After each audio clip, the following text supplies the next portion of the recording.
السلام عليكم ومرحبا بكم معايا في قناتكم شهوة الدنيا ام لوجين. كنتمنى تكونوا في احسن الاحوال يا ربي وانتم كتشاهدوا هذا الفيديو.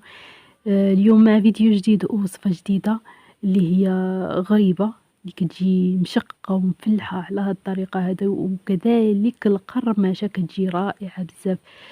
صراحه غريبه اللي ما كتحشمكش ديال تعمير الوجه، كتجي خطيره بزاف في المذاق وكذلك في الشكل ديالها كيف ما كتشوفوا معايا، رائع جدا جدا. غادي نبدا معكم الطريقه والمقادير اللي غادي نحتاجو: 200 غرام ديال الزبده ديال العلبه او لا الحيوانيه. هذه كتجي زوينه بالزبده الحيوانيه الا كانت عندكم. الا ما كانتش يمكن لكم ديروا غير هاد الزبده ديال العلبه، فهي تكون ميدمه بزاف. ومن بعد غادي نضيفوا كاس ديال السكر سنيده، وغادي نحاولوا نخلطوا كلشي مزيان باش ينسجموا ليا المكونات على هذا الشكل هذا. من بعد ما غادي نحصل على هذا الخليط هذا الكريمي، غادي نزيد ليه شاصي ديال الفاني، ومن بعد غادي نزيد كاس ديال الزيت.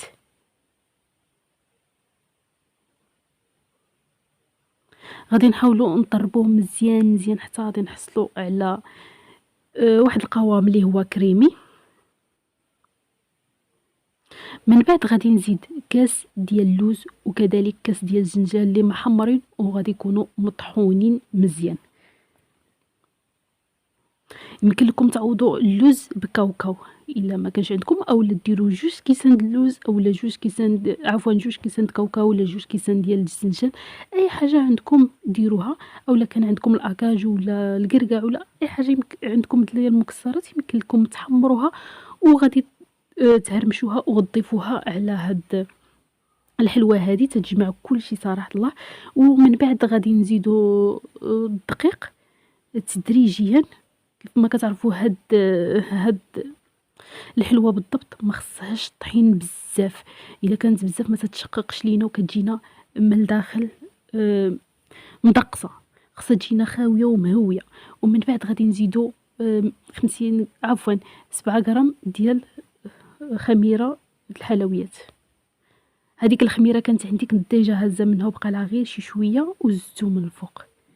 دابا غادي بقى نحاول نخلط.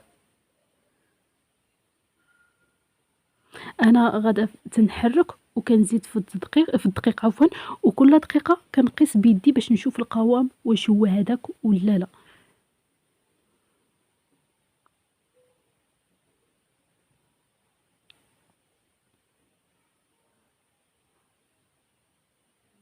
هاد الحلوه هذه كتجي زوينه، وكيف ما كتشوفوا معايا المكونات ديالها اللي قلالين بساطين، وكتعطي الكميه اللي لا باس بها.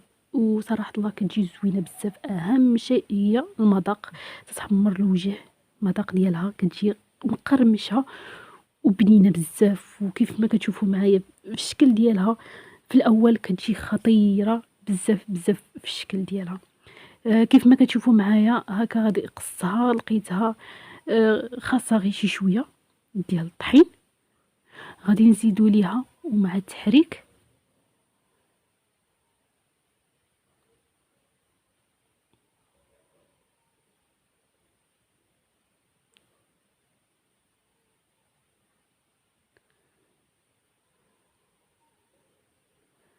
صافي. هذا هو القوام اللي غادي نحصل عليه. هانتوما كيف ما كتشوفوا معايا تجي رطبه بزاف بزاف.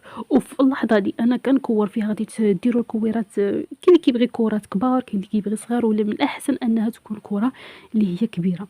في اللحظه اللي حنا كنكوروا فيها كنحسوا بها انها خاويه من الداخل، بحال ما عامراش، بحال فيها غير ما فيهاش الطحين. اما كانت فيها الطحين بزاف كتحسوا انكم تتكوروا، اما فهادي فاش تكوروا كتحسوا بها انها خاويه من الداخل.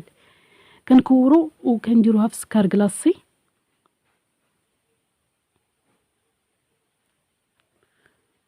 حتى غادي نكورو واحد الكميه اللي لا باس بها، عاد نخشيو يدينا في سكر كلاصي.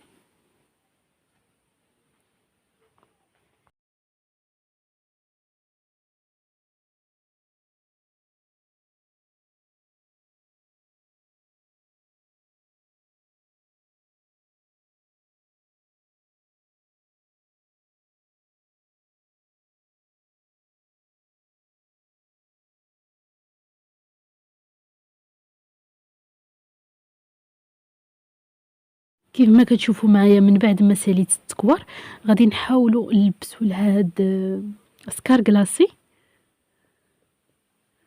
غير شويه، ما غاديش نديروا لا سكار كلاصي بزاف بحال غريبات اللي تيكون فيهم سكار كلاصي من الفوق بزاف. غنحاولوا غير شي شويه نغبروهم وغادي نخليهم، وكذلك غادي نستعنوا باليد ديالنا باش غادي تدخل ليه هذاك السكر بحال هاد الشكل هذا، وغادي نكملوا الكميه كامله اللي عندنا، ومن بعد غادي نديروهم في اللاطه.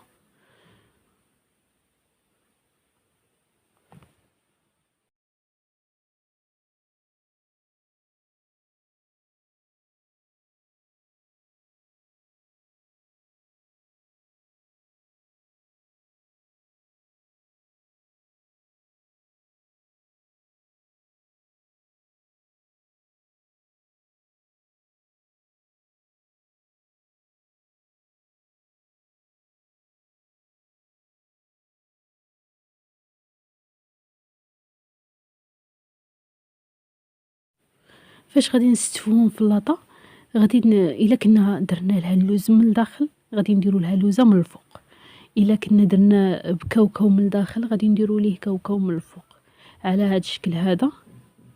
وغادي نحاولوا نكملوا الكميه كامله اللي عندنا غادي نديروا فيها اللوز. وفي هذه اللحظه هذه اللي كنصاوب في هذه الحلوه راني شاعله الفران وشاعله على عافيه اللي مجهده غير باش يسخن لي مزيان.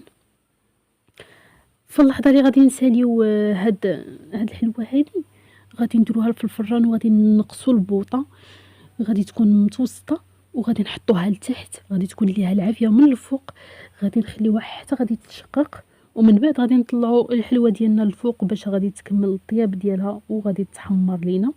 وكما قلت لكم غادي طيب لينا في عافيه اللي غادي تكون مهيله بزاف.